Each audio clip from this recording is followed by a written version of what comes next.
Hello વિદ્યાર્થી મિત્રો, તમારું માનવ ક્લાસીસમાં ફરી હાર્દિક સ્વાગત કરું છું. તો આજે આપણે ધોરણ 8 નો આઈડિયલ સ્વાપોથીનો ગુજરાતીનો વિડીયો લાવી રહ્યા છીએ. તો ફટાફટ આપણી ચેનલને લાઈક એન્ડ સબસ્ક્રાઇબ કરવાનું તો ખાસ ભૂલવાનું જ નથી, પણ તમારા ફ્રેન્ડને પણ વધુ વખત શેર કરો તેથી એ પણ અમારા વિડીયો જોઈ શકે. તો ચાલો પાઠનું નામ પહેલા જાણીને પછી આપણે એનું સોલ્યુશન કરશું. પહેલા પાઠનું નામ શું છે? તો કે ચાલ મજાની આંબાવાડી. એનો પ્રકાર શું છે? ગઝલ. અને એના લેખક કોણ છે? ગની દહીવાલા. હવે એના વિકલ્પ આપણે જોઈ. પહેલો વિકલ્પ છે ચાલ મજાની આંબાવાડી કાવ્યના કવિનું નામ શું છે? તો કે ગની દહીવાલા. સાવ અમસ્તું એટલે તો કે અમથું એમ જ.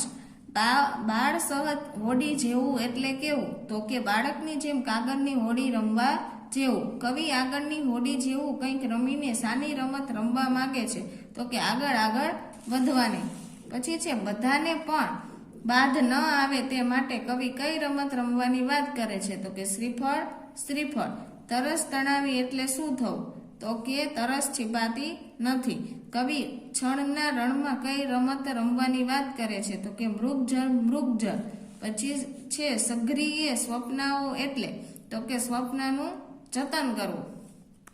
ચાલો પાછળ હજી વિકલ્પ આપેલા છે 3 આ બાજુ. 9મો વિકલ્પ છે જો હકીકત હતભાગી હોય તો કવિ શું સગરવાનું કહે છે? તો કે સ્વપ્નાઓ. કવિએ પવનને ફરફર ઉડતું શું પહેરવાની વાત કરે છે? તો કે પાન સરીખું પહેરણ. કવિ આખો માખો સૂરજ લઈને નીકળ્યા છે ત્યારે અડધી પડધી રાત મળે તો શું રમવાની વાત કરે છે? તો કે ઝાકળ ઝાકળ. હવે છે ખાલી જગ્યા નીચે. પહેલી ખાલી જગ્યા છે ચાલ મજાની આંબાવાડી કૃતિમાં કવિ ખાલી જગ્યાની વાત કરે છે? તો કે રમત. બાળ સહજ ખાલી જગ્યા જેવું કંઈ કાગળ કાગળ રમીએ તો હોડી. આગળ આગળ રમનારની પાછળ ખાલી જગ્યા વહેતું આવે તો કે જીવન. કવિના મતે જો મન માંદું હોય તો તેને ખાલી જગ્યા પહેરાવવું જોઈએ તો માદડી.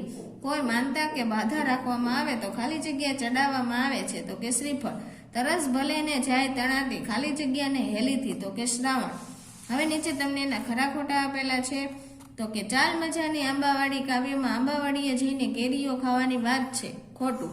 માંદા મનને માદડિયું પહેરવાની તે સાજું થઈ જાય છે. ખોટું. મૃગજળ એટલે રણમાં જળ દેખાતું હોય એવા આભાસ થવો. સાચું. કવિ પ્રારંભી પથ્થરની સાથે પોકળ પોકળ રમવાની વાત કરે છે. સાચું. કવિ પહેરણને પાન સરીખું ગણાવ્યું. તો કે સાચું. કવિ ચાલ મજાની આંબાવાડી કાવ્યમાં આખો ચાંદો લઈને નીકળ્યા છે. ખોટું. હવે નીચે તમને એક એક વાક્યના પ્રશ્ન જવાબ આપેલા છે તો તે જોઈએ આપણે. પહેલું છે કવિ આંબાવાડીએ જવાનું કેમ કહે છે? તો કે આવડ બાવડ રમવા માટે કવિ આંબાવાડીએ જવાનું કહે છે. મનને શું પહેરવાનું કહ્યું છે? કેમ? તો કે મનને માદડિયું પહેરવાનું કહ્યું છે કારણ કે મન માંદું છે અને એમને શ્રદ્ધા છે કે માદડિયું પહેરવાની તે સાજું થઈ જશે. છાના માના શું રમવાનું કહ્યું છે? કેમ? તો કે છાના માના મૃગજળ રમવાનું કહ્યું છે કારણ કે છણનું રણ છે અને મૃગજળ એક આભાસ છે તેના છાના માના રમવાનું હોય છે. પહેરણ કેવી રીતે ઉડી રહ્યું છે? શા માટે? તો કે પહેરણ વહેતા પવનને કારણે ફરફર કરતું ઉડી રહ્યું છે. મરમર સરખા પારાવારે કઈ રીતે રમવાની વાત છે? તો કે મરમર સરખા પારાવારે ખડખડ ખડખડ રીતે રમવાની વાત છે. ચાલો આ બાજુ જોઈએ હવે પ્રશ્ન 6. તો કે આખે આખો સૂરજ લઈને કોણ નીકળ્યું છે? આખે આખો સૂરજ લઈને ગની એટલે કે કવિ પોતે નીકળ્યા છે. સાખર સાખર ક્યાં સમયે રમવાનું છે? કેમ? તો કે સાખર સાખર રાત્રિના સમયે રમવાનું છે કારણ કે સામાન્ય રીતે તે સાખર વરસવાનો સમય છે. હવે છે ટૂંકમાં ઉત્તર. તો પેલું છે સાવ અમસ્તું નાહક નાહક નિષ્ફળ નિષ્ફળ રમીએ. પંક્તિ સમજાવો. તો કે ચાલો આપણે ક્યારેક કોઈ પણ કારણ વગર અમસ્તું જ માત્ર મજા કરવા માટે નિષ્ફળ થઈને તેવી રમત રમીએ. પાછળ વહેતું આવે જીવન એટલે શું? તો કે જીવન પસાર થઈ રહ્યું છે. આપણે બાળક બનીને આગળ આગળ કાગળની હોડી બનાવવાની બાળ સહજ રમતો રમીએ છીએ. પાછળ જીવન વહેતું આવે છે. પછી છે શ્રીફળ વિશે 2-3 વાક્ય લખો. તો કે શ્રીફળને નારિયેળ પણ કહેવામાં આવે છે. દેવી દેવતાઓને શ્રીફળ અર્પણ કરવામાં આવે છે. અન્ય શુભ કાર્યોમાં પણ શ્રીફળ વાપરવામાં આવે છે. હવે છે સ્વપ્ન સંગરવાની સી સાથી જરૂર છે? તો કે સ્વપ્ન સંગરવાની જરૂર છે કારણ કે જો હકીકત હતભાગી હોય એટલે કે વાસ્તવિક સમય કમ કમનસીબી ભર્યો હોય તો સપનાને યાદ કરીને તેને આધારે આનંદ કે ખુશી મેળવી શકાય છે. ચાલ મજાની આંબાવાળી કાવ્યને કયા કયા સુંદર પ્રાસ દ્વારા આકર્ષક બનાવવામાં આવ્યું છે? તો કે ચાલ મજાની આંબાવાળી કાવ્યમાં નીચે મુજબ સુંદર પ્રાસ રચીને આકર્ષક બનાવવામાં આવ્યું છે. નિષ્ફળ નિષ્ફળ, આવળ બાવળ, કાગળ કાગળ, આગળ આગળ, શ્રીફળ શ્રીફળ, મૃગજળ મૃગજળ, પોકળ પોકળ, ખડખડ ખડ, ઝાકળ ઝાકળ. હવે નીચે તમને પ્રશ્નના ઉત્તર આપેલા છે, તેના આધારે પંક્તિના શું કહેવા માંગે છે તે તમારે લખવાના રહેશે. હવે નીચે પાછળ તમને કાવ્ય પંક્તિ આપેલી છે, તમે આ વિડીયોમાંથી જોઈને તમારી સ્વપોથીમાં લખી શકો છો. હવે નીચે તમને નીચેના પ્રશ્નોના માંગ્યા મુજબના ઉત્તર તમારે આપવાના છે, તો તે આપણે હવે જોઈએ આગળ.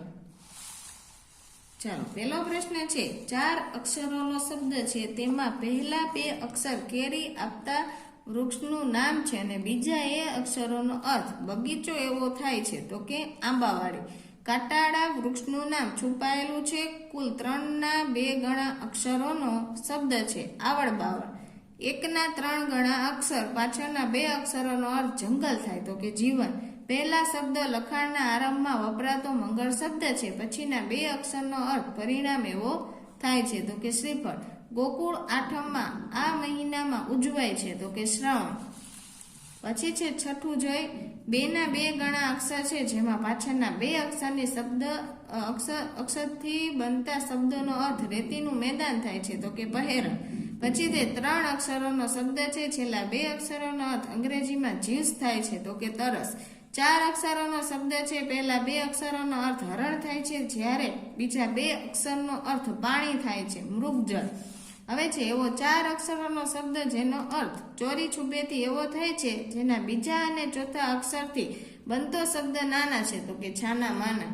1 ના 3 ગણા અક્ષર છે, જે હંમેશા દિવસે દેખાય છે, તેના બીજા અને ત્રીજા અક્ષરથી બનતા શબ્દોનો અર્થ ધૂળ થાય છે, તો કે સૂરજ. હવે આ બાજુ જોઈએ તો કે જે તે વાક્યોને બંધ બેસતો શબ્દ કૌંસમાંથી શોધીને લખો ને તે શબ્દને અનુરૂપ વાક્ય બનાવો. તો તે તમને આપેલો છે, તમે જોઈને લખી શકો છો. નીચે તમને એવું આપેલું છે, સમાન અર્થ ધરાવતા શબ્દવાળા વાક્યોની જોડ બનાવો અને વાક્યોને લાગુ પડતો શબ્દ શબ્દાર્થમાંથી શોધીને લખો. તે પણ મેં તમને અહીંયા લખી આપેલું છે કોષ્ટકમાં, જોઈને તમે લખી શકો છો. નીચે તમને ઉદાહરણ મુજબ સ્વચિત પંક્તિ ઉમેરવાની કીધેલી છે, તો જો મેં બનાવેલું છે ઉદાહરણ પ્રમાણે. ચાલ મજાની શાળાએ કઈ કાગળ કાગળ રમી, ચાલ મજાના ખેતરે આગળ આગળ રમી, ચાલ ઉનાળે રસ્તા પર મૃગજળ મૃગજળ રમી.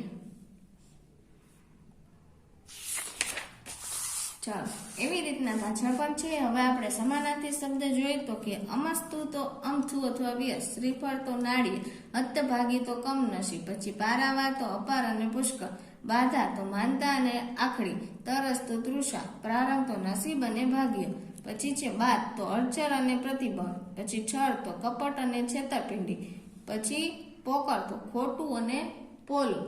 ચાલો, હવે આપણે આગળ જોઈએ વિરુદ્ધાર્થી શબ્દ.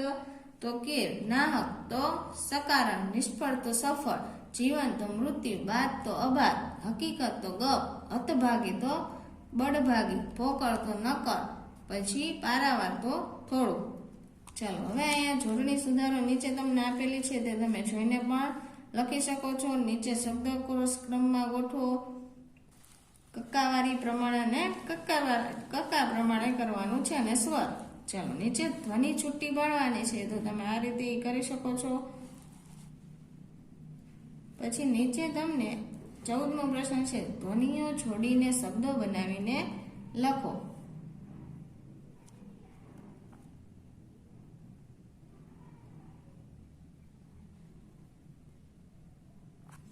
ચાલો, હવે આપણે શબ્દ સમૂહ જોઈએ આ બાજુ.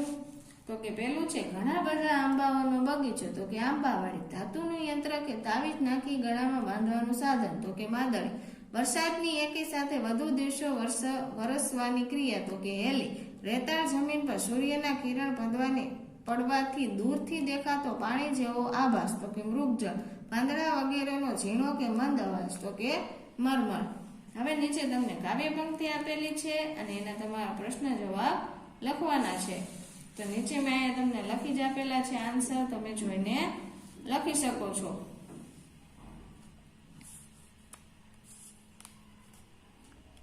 ચાલો આ વિડીયોને આપણે અહીંયા વિરામ આપશું. તો ફટાફટ આપણી ચેનલને બધું વખત શેર કરી દો અને તમે પણ લાઈક એન્ડ સબસ્ક્રાઇબ કરવાનું ભૂલતા નહીં.